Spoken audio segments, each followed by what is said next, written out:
Conversamos xa con Julio Prada, catedrático de Historia Contemporánea pola Universidade de Vigo e ademais coordinador do volume Élites, Poder Local e Elecciones en Galicia del tardofranquismo a la transición a la democracia, unha obra colectiva publicada por Siles Universidade.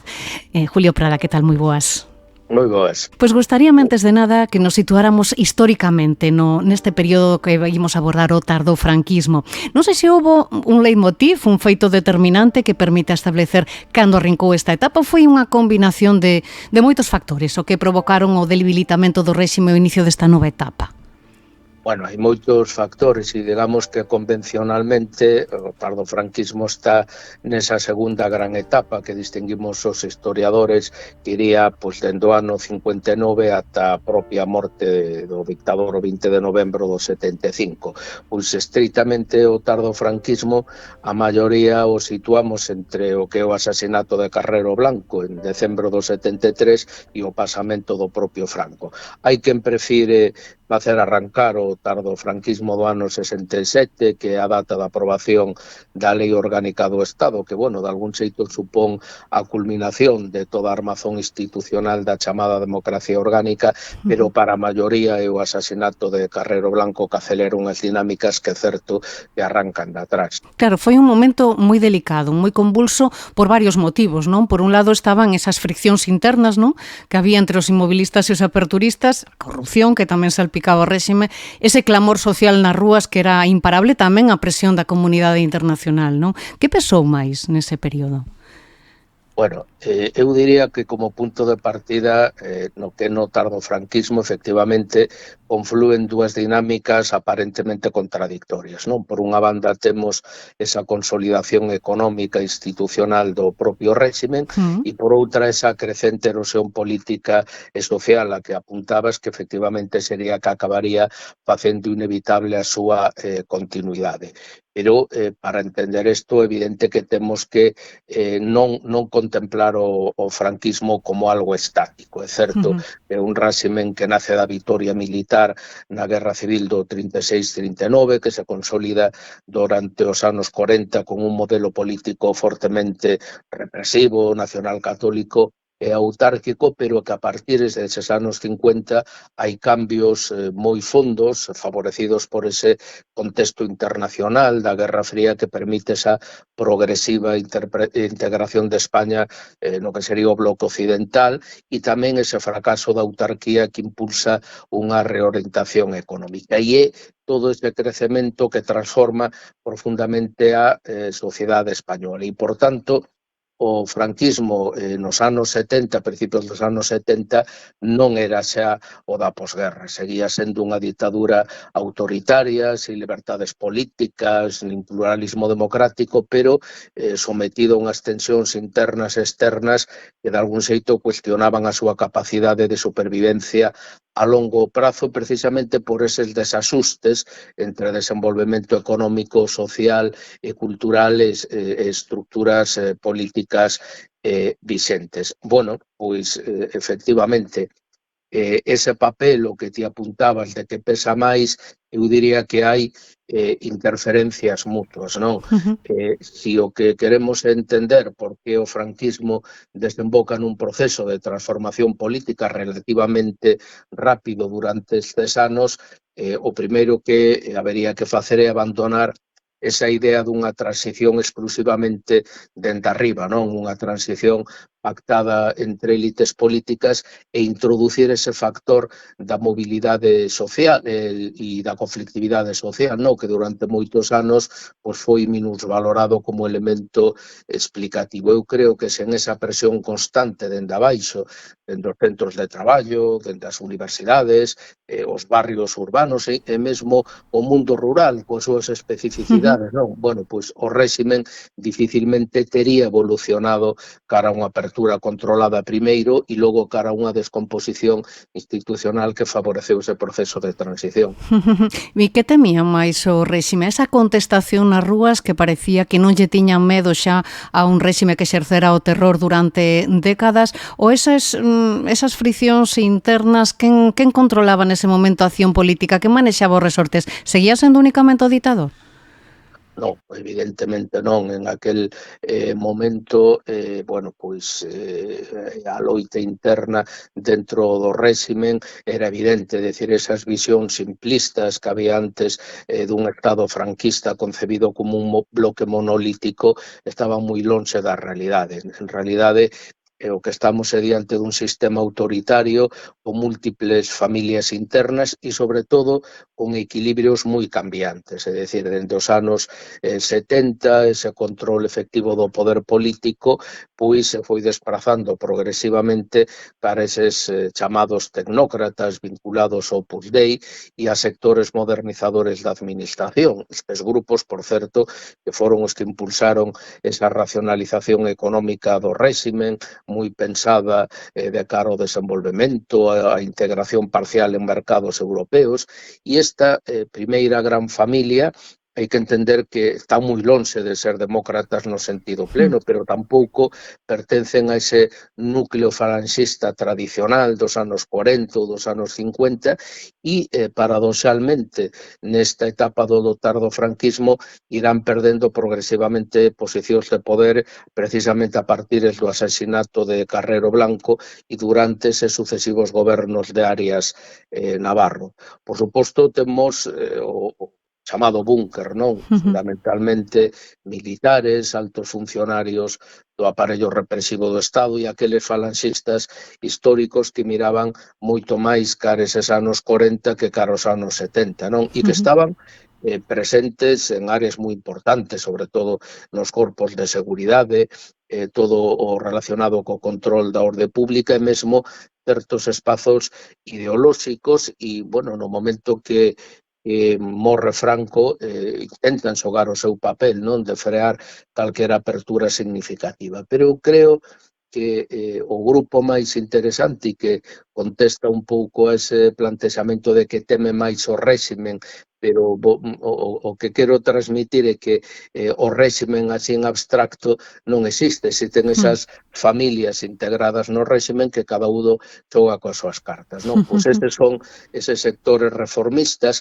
que surden, que nacen do interior do propio réximen, fundamentalmente os chamados azuis, que, bueno, pois eran coñecidos así porque procedían da Fronte de Xuventudes, do Sindicato Español Universitario, da sección femenina e que, bueno, aludían ao cor da camisa falanxista que vestiran todos eles. Estos son moi interesantes porque están formados por unha nova fornada de políticos, casi todos eles nacen nas décadas de 1930 e 1940 e son interesantes porque non combateran na Guerra Civil e eles certamente ansiaban unha homologación de España con Europa Occidental e a diferencia do búnker, aí está o seu interese, é que, de algún xeito, comprenderon que o réximen non ia sobrevivir á morte de Franco. E por eso a súa estrategia consistiu, dende mediados dos anos 60, en impulsar, por chamalo de algún xeito, unha especie de resignificación ideolóxica e un cambio institucional dende arriba, dende a legalidade vixente para adaptar as estructuras do Estado ao que tería que ser o posfranquismo, evitando sempre unha ruptura revolucionaria e priorizando o realismo e a continuidade do Estado e a estabilidade social por riba desa ortodoxia ideolóxica do réximen, daquel réximen dos anos 40, non? Convivían desde logo moitas sensibilidades dentro dese réxime que pasou momentos moi delicados, non? Comentábamos antes o atentado contra Carrero Blanco, meses despois, non sei, a Revolución dos Carabeis si tamén provocou algún tipo de distensión dentro do réxime cando se estaban vivindo un dos momentos máis delicados. Sí, precisamente que a clave que este sector que decía antes dos reformistas, digamos que foron avanzando nos seus plantexamentos a medida que se ian producindo cambios moi significativos, algúns dese elemento pois traumáticos para o réximen e a Revolución dos Carabeis foi un episodio máis nesta dirección, precisamente a Revolución dos Carabeis o que fai é que xente, grupos de presión que antes non estaban dentro destes sectores reformistas tomaran conciencia de que o seu análise este sector do reformismo azul era moito máis atinada que os seus propios plantexamentos, e que efectivamente o perigo dunha ruptura de carácter revolucionario como se produce nun primeiro momento en Portugal, o que aconsellaba era apostar por ese reformismo non traumático, non de ruptura, pero dende logo avanzar de algún xeito na dirección de ir cortando, ir limitando esas diferenzas entre esa estructura económica, social e cultural e o que era un anquilosamento político completo.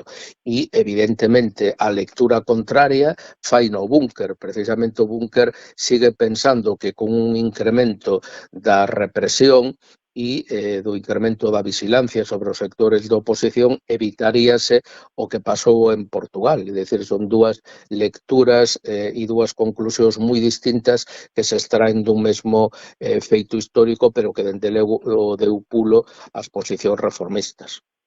O illamento internacional de España acentuouse aí durante a Revolución dos Carabeis, onde se viu que quedaba xa unha das dúas ditaduras ibéricas, non? E despois tamén intensificouse neses últimos meses da ditadura cando se producen as últimas execucións do réxime cando o ditador estaba xa na súa cama, non?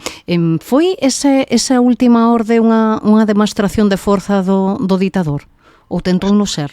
Bueno, algún querería dicir que era o canto do cisne, o último canto do cisne da dictadura, non? É dicir, a dictadura sempre acudiu a unha movilización deste tipo cara fora, non tanto cara dentro, sino cara fora en momentos moi puntuais. Foi un réximen que nunca potenciou o que era a movilización e a organización político dende o propio réximen, máis que en eses momentos puntuais. Entón, efectivamente, é unha especie de aquí estamos cara fora, o pobo sigue apoiando o que é o noso sistema, pero eu creo que moi conscientemente os informes de feito que se están desclasificando a nivel policial, a nivel de todo o que o Ministerio de Gobernación, demostran que o réximen sabía perfectamente que se atopaba nunha situación de debilidade e que o que estaba reforzando precisamente pois esa presión internacional era os posicionamentos dos sectores reformistas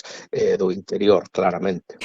Franco desaparece, pero non a ditadura. El dicía que o deixara todo atado e ben atado, e a convulsión non desapareceu, non? Durante a transición, o que se nos vendeu como un período pacífico, ese tránsito cara a democracia foi un período moi convulso, tamén moi violento, non? Efectivamente, o sea, tradicionalmente durante anos se nos dixo que a transición española fora un proceso limpo, casi desprovisto por completo de violencia, cando a realidade histórica é moito máis complexa. Eu diría que o que acontece entre finais dos anos 60 e estes primeiros anos da recuperación das liberdades democráticas é que a violencia política non desaparece, senón que en certo sentido, por decirlo de algún xeito, transfórmase e mesmo en determinados momentos intensifícanse. É dicir, durante todo este período de tardofranquismo e os inicios da transición, a lei de orde público e a xurisdicción militar siguen permitindo, pois, por exemplo, que conflictos de natureza laboral ou esencialmente políticos se sean tratados como cuestións de seguridade interna, e eso se traduce en masivas detencións, en torturas en comisarías, en procesos judiciais que siguen carecendo das mínimas garantías. Temos aquí en Galicia episodios como os de Ferrol ou Vigo do ano 72 que amosan claramente como a resposta do Estado fronte á mobilización obreira segue sendo eminentemente coercitiva. Eso sí, tamén non debemos confundir o que é unha represión aleatoria co que é unha represión marcadamente selectiva. Esta represión durante estes anos se dirixe sobre todo frente a os tres grupos que fundamentalmente preocupan o réximen: o movemento obreiro organizado, especialmente neses sectores industriais estratégicos; en segundo lugar, o que poderíamos chamar o estudantado politizado; e pois os movementos nacionalistas periféricos, entre eles o galego, evidentemente non coa mesma intensidade que en Cataluña, xa non digamos o País Vasco, pero efectivamente está aí. E é certo que esa represión non desaparece coa morte do dictador. Non hai máis que pensar que hai unha continuidade moi importante de todo o aparato do orde público, é dicir, policías, garda civís, as estructuras judiciais e a cultura institucional que seguía considerando a protesta como unha ameaza, siguen estando aí. De feito, nos últimos anos se teñen publicado xa un bo número de estudos historiográficos e académicos que mesmo estableceron de xeito moi ben documentado o número de mortes por violencia política. Estamos falando de algo máis de 700 víctimas. É verdade que procedentes de aspectos ou de niveis moi diferentes.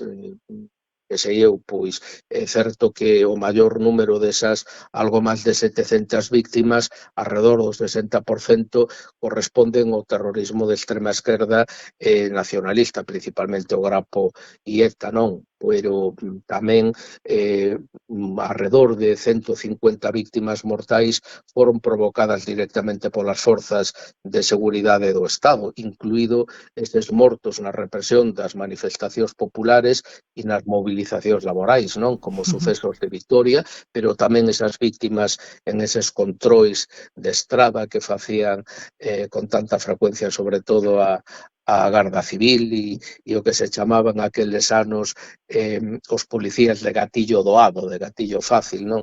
Eses agentes armados que disparaban pois a mínima e, por suposto, esas mortes baixo custodia policial, non?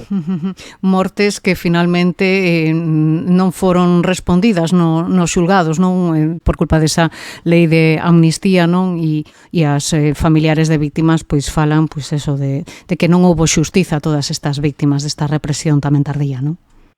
Claro, pero eso témolo que situar precisamente no noso modelo de transición. Se tivésemos un modelo de ruptura, como esa primeira fase do que decíamos da Revolución dos Carabeis, a situación sería completamente diferente, non? Pero nunca podemos olvidar tampouco que a amnistía era un dos berros de unha das reclamacións por excelencia da oposición democrática, que é lo de liberdade, amnistía e estatuto de autonomía, non? Entón, efectivamente, nun modelo de transición e non de ruptura sería difícil plantexar pois unha lei na cal se exixira responsabilidades pois as forzas de orde público ou esas organizacións de carácter terrorista que tiñan clara connivencia con esas forzas de orde público e vinculadas á extrema dereita, que sei, como o Batallón Vasco Español ou a Triplo A ou os propios guerrilleiros de Cristo Rei. Bueno.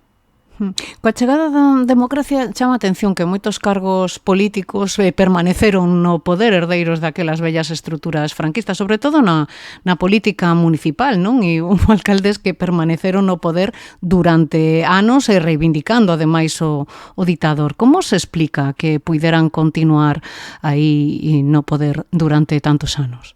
Bueno, é que precisamente outra desas herdanzas do modelo de transición, non? Hai que ter en conta que durante o franquismo os concellos nunca foron espazos de representación democrática. En realidade, pouco máis eran que pezas administrativas do Estado central. Os alcaldes pois eran nomeados, non eran elexidos e basicamente o que hacían era actuar como intermediarios entre o poder provincial e os veciños moito máis que como representantes políticos dunha determinada ideoloxía, non? Entón, é certo que isto non é que xerase por si mesma, pero acentuou unha cultura política local baseada en redes de poder persoais, en relacións de dependencia administrativa mesmo dun control social próximo. Galicia é un bo exemplo desto, non?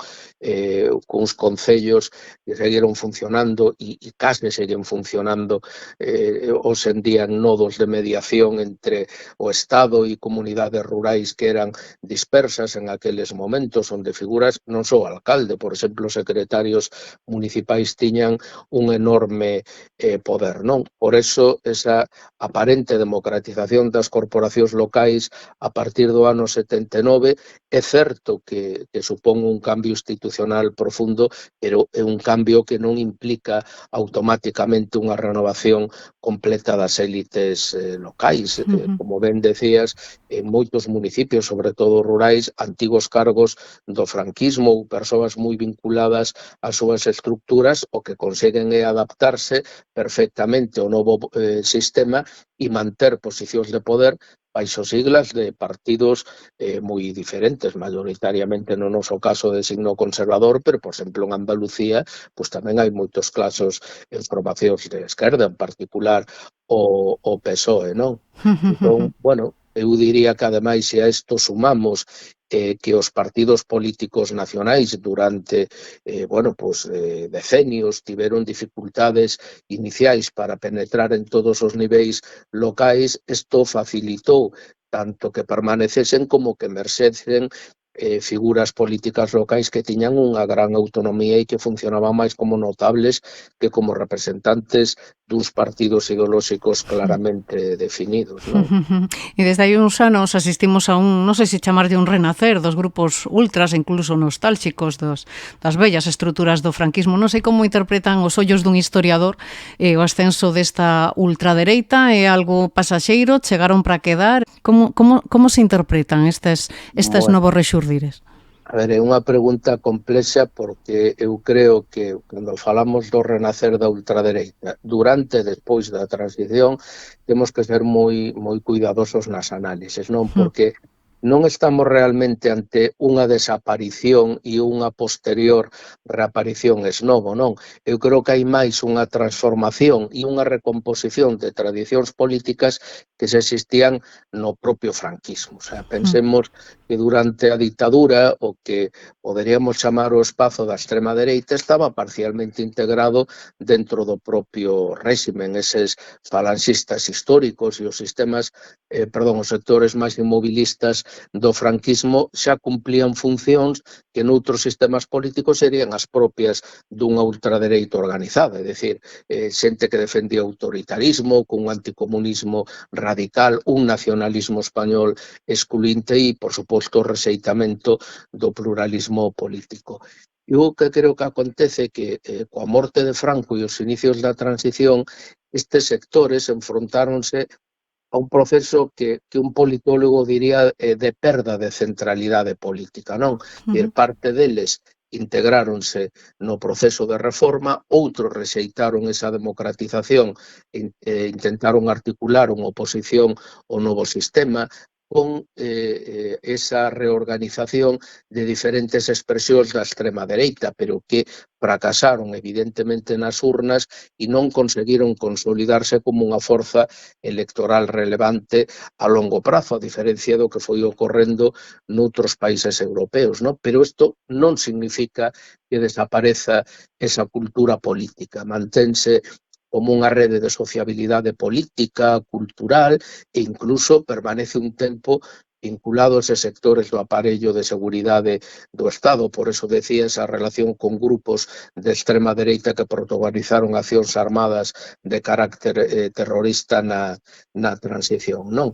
Por tanto, esta ultradereita posfranquista non parte de cero, sino que herda repertorios simbólicos, herda discursos, herda redes sociais do propio franquismo, pero como resulta incapaz de adaptarse plenamente ás reglas da competencia democrática, co paso do tempo e fundamentalmente a partir dos anos 80, estes espazos tiveron que fragmentarse e reconfigurarse, non? Por iso eu creo que moi importante evitar interpretacións excesivamente deterministas sobre o peso do franquismo na democracia actual, non?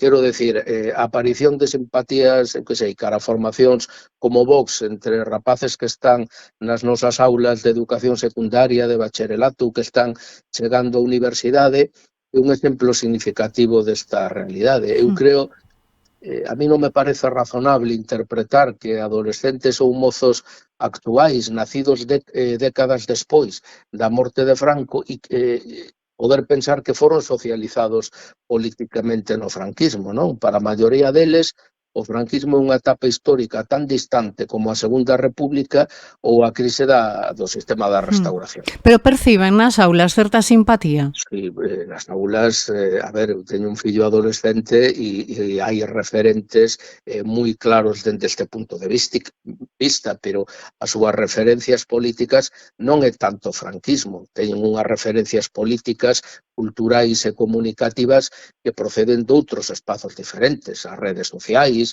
a polarización mediática que vemos, a propia crise económica ou de vivenda ou descrédito institucional que estamos vendo cada día, a transformación dos discursos identitarios ou, por suposto, non son alleos o que ven da expansión internacional desas novas dereitas populistas, pero por eso explicar o ascenso de posicións de extrema dereita nos nosos días como unha persistencia do franquismo ou da transición, bueno, eu creo que simplifica un fenómeno que é moito máis complexo e global. E creo que en España neste punto, ademais, temos un problema engadido, que é que no noso debate público tendemos a utilizar con demasiada frecuencia o franquismo como explicación recorrente de problemas presentes, ou seja, como franquismo, se o franquismo tivese a culpa da corrupción, da desafección política, da debilidade institucional ou da polarización social que vemos hoxe en día. Eu non nego, non quero dicir que certos elementos históricos non podan influir, que o fan, pero que teño claro é que esta interpretación corre o risco de converter o pasado nunha coartada permanente, porque sempre é moito máis cómodo atribuir as limitacións da nosa democracia actual a erros herdados do franquismo ou da transición que asumir que moitas desas deficiencias tamén derivan de decisións políticas recentes, da actuación das nosas élites políticas que son evidentemente democráticas ou dese deterioro do debate público e, sobre todo, da pasividade cidadá. Eu creo que unha democracia madura debe ser capaz de analizar críticamente a súa historia e non convertela nunha explicación absoluta de todos os seus problemas presentes ou inventar unha memoria que pretenda ganar no presente batallas que non fomos quen de ganar no pasado, non? Pois Julio Prada, catedrático de Historia Contemporánea, moitísimas grazas por arroxar luz sobre todas estas cuestións, grazas por pasarse pola Ferida Bertano 36. Un placer, moitas grazas. Grazas a ti. A Ferida Bertano 36, un podcast de Nuria López.